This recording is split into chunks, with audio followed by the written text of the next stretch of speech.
Vivre dans cette société, c'est au mieux y mourir d'ennui. Rien dans cette société ne concerne les femmes. Alors à toutes celles qui ont un brin de civisme, le sens des responsabilités et celui de la rigolade, il ne reste qu'à renverser le gouvernement, en finir avec l'argent, instaurer l'automation à tous les niveaux et supprimer le sexe masculin. Good afternoon. I've today left hospital after a week in which the NHS has saved my life. No question. It's hard to find words to express my debt. But before I come to that, I want to thank everyone in the entire UK for the effort and the sacrifice you have made and are making. When the sun is out and the kids are at home, when the whole natural world seems at its loveliest and the outdoors is so inviting, I can only imagine how tough it has been to follow the rules on social distancing. Le mâle est un accident biologique. Le gène Y mâle n'est qu'un gène X femelle incomplet, une série incomplète de chromosomes. En d'autres termes, l'homme est une femme manquée, une fausse couche ambulante, un avorton congénital. Être homme, c'est avoir quelque chose en moins, c'est avoir une sensibilité limitée. La virilité est une déficience organique, et les hommes sont des êtres affectivement infirmes. L'homme est complètement égocentrique, prisonnier de lui-même, incapable de partager ou de s'identifier à d'autres. Inapte à l'amour, à l'amitié, à l'affection, la tendresse. Cellule complètement isolée, incapable d'établir des relations avec qui que ce soit, ses enthousiasmes ne sont pas réfléchis, ils sont toujours animaux, viscéraux. Son intelligence ne lui sert qu'à satisfaire ses besoins et ses pulsions. Il ne s'intéresse qu'à ses petites sensations physiques. Il n'est qu'un mort-vivant, un tas insensible, et pour ce qui est du plaisir et du bonheur, il ne sait ni en donner, ni en recevoir. Ceux qui sont aujourd'hui hospitalisés, ceux qu'on trouve dans les réanimations, désormais aujourd'hui, ce sont ceux qui, au début du confinement, ne l'ont pas respecté. C'est très simple, il y a une corrélation très simple. Vous ne respectez pas le confinement, vous êtes verbalisé et vous vous mettez en danger car on risque de vous retrouver en réanimation, on risque de retrouver vos proches en réanimation. Donc ça n'est pas un jeu vidéo. Le mâle, qui méprise sa nature déficiente, est saisi d'une anxiété profonde et submergé par une immense solitude lorsqu'il se retrouve dans sa seule affligeante compagnie. Il s'accroche alors à n'importe quelle femme dans le vague espoir de remplir son vide intérieur. Et se nourrissant de l'illusion mystique qu'à force de toucher de l'or, il se transformera en or, il convoite en permanence la compagnie des femmes. I'm going to forget some names, so please forgive me, but I want to thank Poling and Shannon and Emily and Angel and Connie and Becky and Rachel and Nikki and Anne.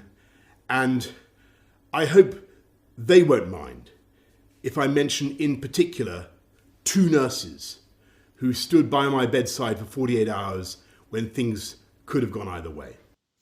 Femelle incomplète, le mâle passe sa vie à chercher ce qui lui manque, à tenter de devenir une femme. Voilà pourquoi il est constamment à l'affût des femmes.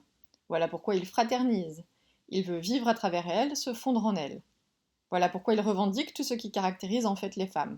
La force de caractère et l'indépendance affective, l'énergie, le dynamisme, l'esprit d'initiative, l'aisance, l'objectivité, l'assurance, le courage, l'intégrité, la vitalité, l'intensité, la profondeur, le sens de la rigolade, etc.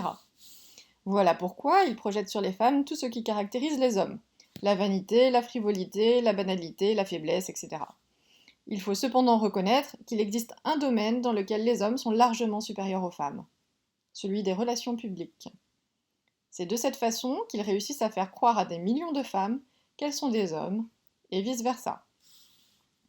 Sa recherche frénétique de compensation, parce qu'il n'est pas une femme, combinée avec son incapacité fondamentale à communiquer et à compatir, a permis à l'homme de faire du monde un gigantesque tas de merde. Il porte l'entière responsabilité de la guerre. Nous sommes en guerre. En guerre sanitaire, certes. Nous ne luttons ni contre une armée, ni contre une autre nation. Mais l'ennemi est là, invisible, insaisissable, qui progresse. Et cela requiert notre mobilisation générale. Nous sommes en guerre. Toute l'action du gouvernement et du Parlement doit être désormais tournée vers le combat contre l'épidémie. De jour comme de nuit, nous sommes en guerre. Nous sommes en guerre. Nous sommes en guerre.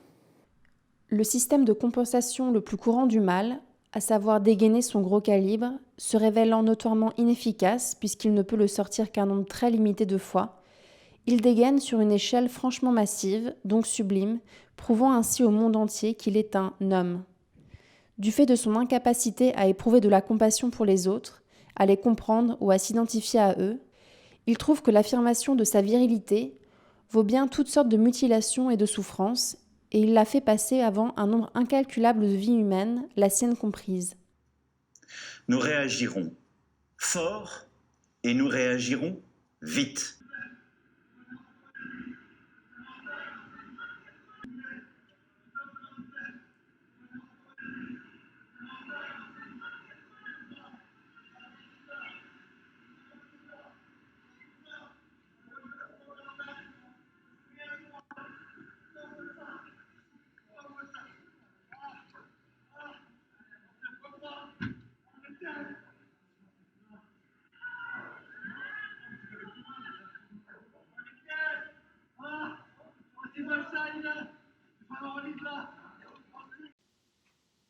La violence gratuite prouve qu'il est un homme, tout en servant d'exutoire à sa haine.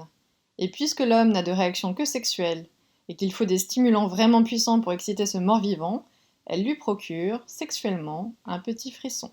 Si vous continuez à avoir des attitudes pareilles, vous serez verbalisé à hauteur de 135 € chaque sortie. C'est pas une mauvaise attitude. Madame, on vous demande de respecter des mesures de confinement et de faire des déplacements. Je n'ai pas une mauvaise attitude. Madame, regardez ce que vous achetez. Oui, je vois bien. Vous prévoyez une gastro ou quoi? Non. Bon bah alors. La maison des femmes de Saint-Denis reste ouverte. Beaucoup moins de femmes viennent sur place, mais les équipes sont là pour répondre aux appels de détresse ou rester en lien avec celles qui leur ont déjà signalé des violences. Est-ce que vous pouvez parler sans que ça vous mette en danger? Comment ça va depuis la dernière fois où vous êtes venu? Cette femme subit des violences de son mari depuis des années. Une plainte est en cours, mais pour l'instant sans résultat, et le confinement renforce son insécurité. Il a coupé le fil coupé avec un ciseau. Le fil qui donnait à Internet, elle s'est beaucoup mobilisée, cette dame. Pour l'instant, ça n'a pas eu beaucoup d'effet.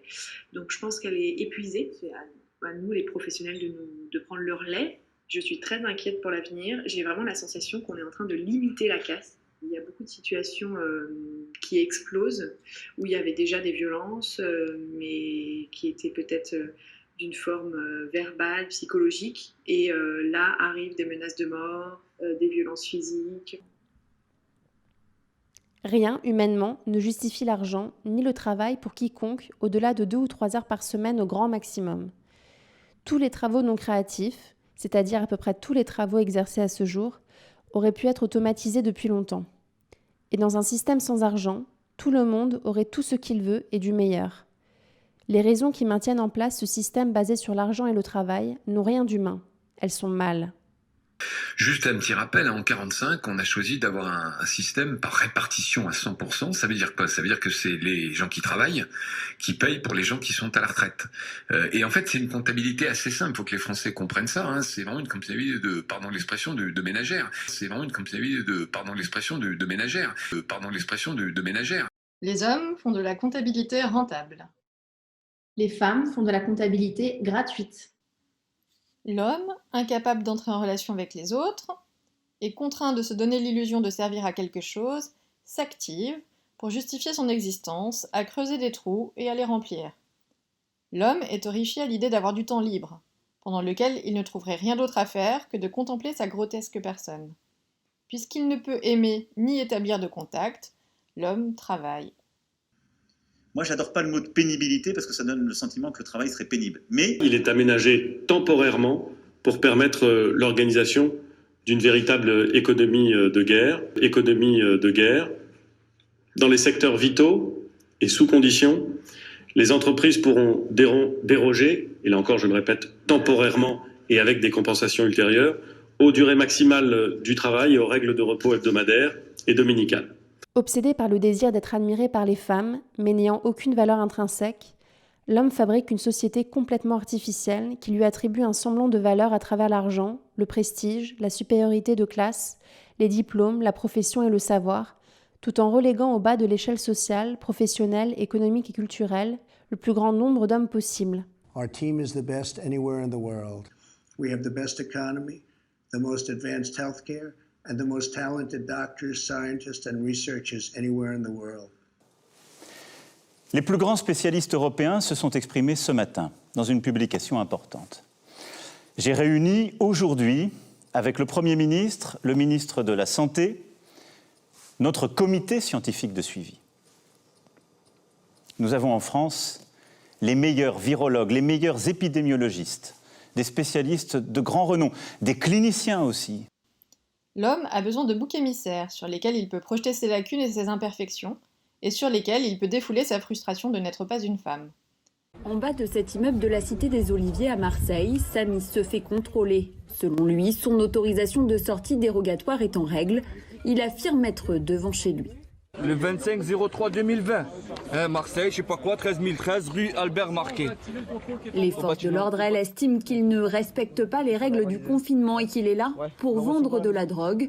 Il écope d'une amende de 135 €. Les arrêtés, les diverses mesures sont très bien respectées par les habitants qui ne posent pas de problème. On n'a pas de difficultés particulières, mais reste ce problème du trafic de stupéfiants et des gens des acheteurs qui n'ont pas changé leurs habitudes. Une quarantaine de policiers encerclent la cité. Pendant plus d'une heure, tous les véhicules et passants sont contrôlés. Qu'est-ce que vous faites dehors, madame ? Sur ce marché, un barrage a été installé à l'entrée. Et une fois dans l'allée, les règles sont répétées en boucle. Ici, les clients semblent avoir du mal à ne pas s'agglutiner contre les stands. On s'écarte, s'il vous plaît. C'est ma mère. Il faut quand même s'écarter. C'est ma mère. Il est 22h30 quand la messe dite en latin commence dans l'église Saint-Nicolas du Chardonnay à Paris. Appelée la Vigile Pascale, la cérémonie de 3 heures est retransmise en direct sur YouTube. Une trentaine d'hommes d'église et d'enfants de chœur forment une procession 2 par 2. Aucun ne respecte la distance de sécurité. La messe suit son cours sans gants ni masque. Et sur les bancs clairsemés de l'église, une dizaine de fidèles. La musique alerte les voisins, ils préviennent la police qui trouve porte close. Mais une personne finit par sortir à minuit, confirmant la tenue de la messe. Pas si clandestine car retransmise en direct sur YouTube, rappelle un paroissien. Une retransmission qui ne remplace ni ne dispense de l'obligation d'assister physiquement à la messe pour ceux qui le peuvent, écrit l'église sur la page internet de la vidéo. Contacté par la police, le prêtre a écopé d'une amende de 135 €, mais pas les participants qui, eux, s'étaient volatilisés. Toutes les maladies sont guérissables, et la vieillesse et la mort sont dues à la maladie.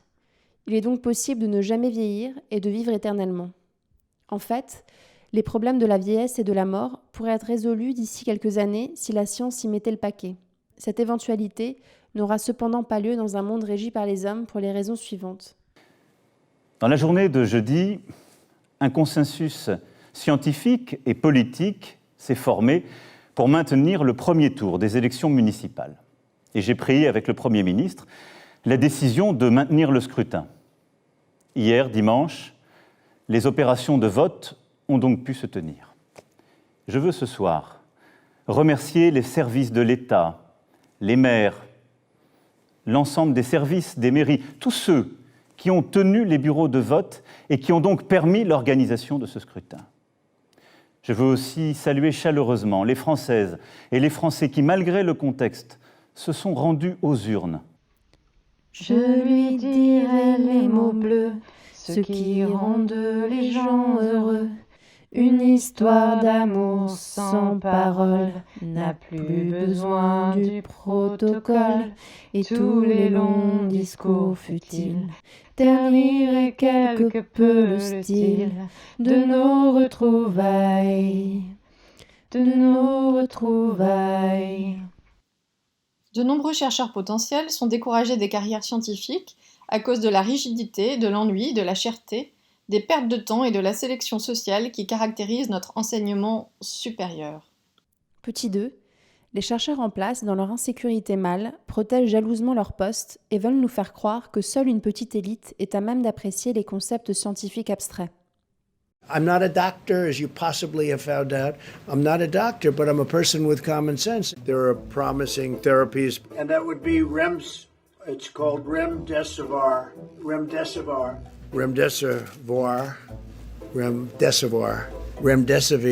Petit 4. Le système de l'argent conduit à ces postes les gens les moins créatifs. La plupart des scientifiques sont issus de familles plutôt aisées où papa règne en maître. De nombreux savants mâles s'écartent prudemment de la recherche biologique dans leur terreur de découvrir que les hommes sont des femmes plus qu'incomplètes. Nous sommes en guerre. Et la nation soutiendra ces enfants qui, personnel soignant, en ville, à l'hôpital, se trouvent en première ligne dans un combat qui va leur demander énergie, détermination, solidarité. Ils ont des droits sur nous. Nous leur devons évidemment les moyens, la protection. Nous serons là. Nous leur devons des masques, du gel, tout le matériel nécessaire. Et nous y veillons et y veillerons. Bon ben voilà. Les nouvelles blouses qui se déchirent, c'est normal. Voilà. Voilà. Sortie du sachet. Sortie du sachet. Attention. Ah, échec. Échec. Voilà. Comme on peut le voir ici, voilà. Voilà. Voilà. Allez. On va l'attacher. On va l'attacher. Oui, il faut ouvrir d'autres cartons, les filles. Ben, elles en ont ouvert 3. On en est en Et voilà. Joli, hein? Voilà. Allez, Je vais prélever. salut sur des prélèvements de Covid. Voilà. On a décidé d'avoir une gestion, moi j'ose le dire en bon père de famille, c'est-à-dire une gestion parcimonieuse. J'ose le dire en bon père de famille, c'est-à-dire une gestion parcimonieuse. En bon père de famille, c'est que les masques ne sont pas nécessaires pour tout le monde. Et vous savez quoi? Moi, je sais pas utiliser un masque. Je pourrais dire, je suis ministre, je me mets un masque. Mais en fait, je sais pas l'utiliser. Parce que l'utilisation d'un masque, ce sont des gestes techniques précis. Sinon, on se gratte le nez sous le masque. En fait, on a du virus sur les mains. Sinon, on a une utilisation qui n'est pas bonne et ça peut être même contre-productif. La fille à papa, passive, malléable, qui respecte et craint le mal, se laisse volontiers assommer par son bavardage débile. Cela ne lui est pas trop difficile, car elle est tellement crispée, anxieuse, mal à l'aise, peu sûre d'elle, grâce à papa qui a semé l'incertitude dans tous ses sentiments et sensations, que sa perception en est obscurcie et qu'elle est incapable de voir que le bavardage masculin n'est que bavardage. Moi, je regarde avec une certaine circonspection la situation. C'est plutôt le moment de faire des bonnes affaires en bourse aujourd'hui. Le moment de faire des bonnes affaires en bourse aujourd'hui. En dehors de son côté lèche-cul, la conversation de la fille à son papa est encore limitée par sa crainte d'exprimer des opinions déviantes ou originales et par son sentiment d'insécurité qui l'emprisonne, ce qui lui enlève tout charme. La gentillesse, la politesse, la dignité, le sentiment d'insécurité et la claustration mentale ont peu de chances de s'allier à l'intensité et à l'humour, qualité dont ne peut se passer une conversation digne de ce nom. Et la conversation digne de ce nom ne court pas les rues, étant donné que seules les femmes tout à fait sûres d'elles, arrogantes, exubérantes et fortiches, sont capables d'avoir une conversation intense et spirituelle de vraies salopes. Ce qui fait tenir la société, c'est d'abord une bande de femmes.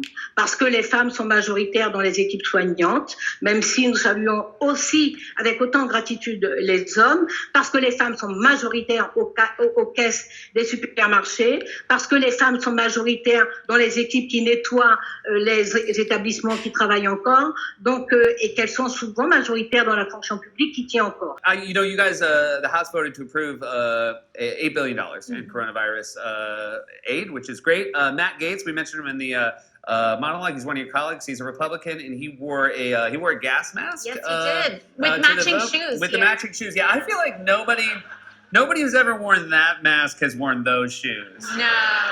Yeah, that's a real first. I will say I have days in Congress where I feel like wearing a mask like that. Yeah. Just not for like Corona or anything. Just for the debate. Yeah. The toxicity. Yeah. But, is it helpful when somebody goes to an important vote like that wearing a gas mask? No, of course. Yeah. We're not here to incite panic. Yeah. I will say he doesn't look panicked. He's just fully texting. Yeah, he doesn't. Yeah. One of the things that a lot of people are discussing is who the president has chosen to put in charge of this task force. He chose Vice President Pence. Is it safe to assume that you do not think that's the best of his options? No. Yeah. I think that we should have a person who believes in science. Sure, that sounds good. In charge of our response to the pandemic. Ideally, what we have is a person who believes in universal health care and paid sick leave and an agenda that actually can help prevent the transmission of disease. Le conflit ne se situe donc pas entre les femmes et les hommes, mais entre les scums, les femmes dominatrices, à l'aise, sûres d'elles, méchantes, violentes, égoïstes, indépendantes, fières, aventureuses, sans gêne, arrogantes, qui se considèrent aptes à gouverner l'univers, qui ont bourlingué jusqu'aux limites de cette société et sont prêtes à se déchaîner bien au-delà. Et les filles à son papa, qui, dépourvues de jugement, d'imagination et d'humour, ne peuvent gagner la considération que dans une société masculine. Lequel de vous oserait voter pour créer 42 régimes différents sur cette base?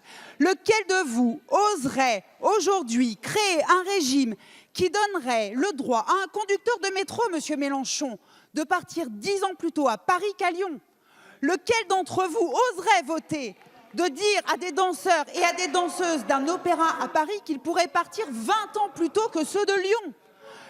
Qui oserait dire à un médecin ou à une infirmière de se faire des régimes différents selon qu'ils sont à l'hôpital ou en libéral? Honnêtement, aujourd'hui, qui accepterait, s'il connaissait le régime universel, de revenir en arrière? Eh bien, nous vous proposons un grand bond en arrière, plutôt que de regarder sans arrêt dans le rétroviseur comme vous le faites. Eh bien, nous vous proposons un grand bond en arrière, un grand bond en arrière, un grand bond en arrière. 3 pas en avant, 3 pas en arrière, 3 pas sur le côté, 3 pas de l'autre côté. Les hommes savent plus quoi faire pour nous remettre au pas. Voilà qu'ils nous libèrent, il ne manquait plus que ça. Mais Scum est trop impatiente pour espérer et attendre la prise de conscience de millions de trous du cul. Pourquoi le destin des grisantes devrait-il croiser celui des grisâtres? Il n'y a aucune raison. Ce que Scum veut, c'est démolir le système et non obtenir quelques droits à l'intérieur de ce système. D'ailleurs, Scum, qui garde la tête froide, qui est toujours et avant tout égoïste, évitera toujours de se faire prendre et de se faire condamner. Scum agira toujours en dessous, furtivement et sournoisement. Nous venons de lire des extraits de Scum Manifesto de Valérie Solanas. Ce texte, paru en 1968 en France, avait initialement été traduit par Emmanuel de Lesseps et accompagné d'une préface de l'écrivaine féministe Christiane Rochefort. Depuis 2005, il a été réédité par Mille et une nuits avec une postface de Michel Houellebecq. Il est donc difficile d'avoir envie de l'acheter sous cette forme. Ce n'est pas à Michel Houellebecq de postfacer Solanas. Michel Houellebecq est complètement égocentrique, prisonnier de lui-même, incapable de partager ou de s'identifier à d'autres, inapte à l'amour, à l'amitié, à l'affection, la tendresse. Cellule complètement isolée, incapable d'établir des relations avec qui que ce soit, ses enthousiasmes ne sont pas réfléchis. Ils sont toujours animaux, viscéraux. Son intelligence ne lui sert qu'à satisfaire ses besoins et ses pulsions. Nous avons donc ressenti le besoin de réactiver Scum Manifesto, vidéo d'août 1976 de Delphine Seyrig et Carole Roussopoulos, en réponse à l'actualité de cette crise sanitaire.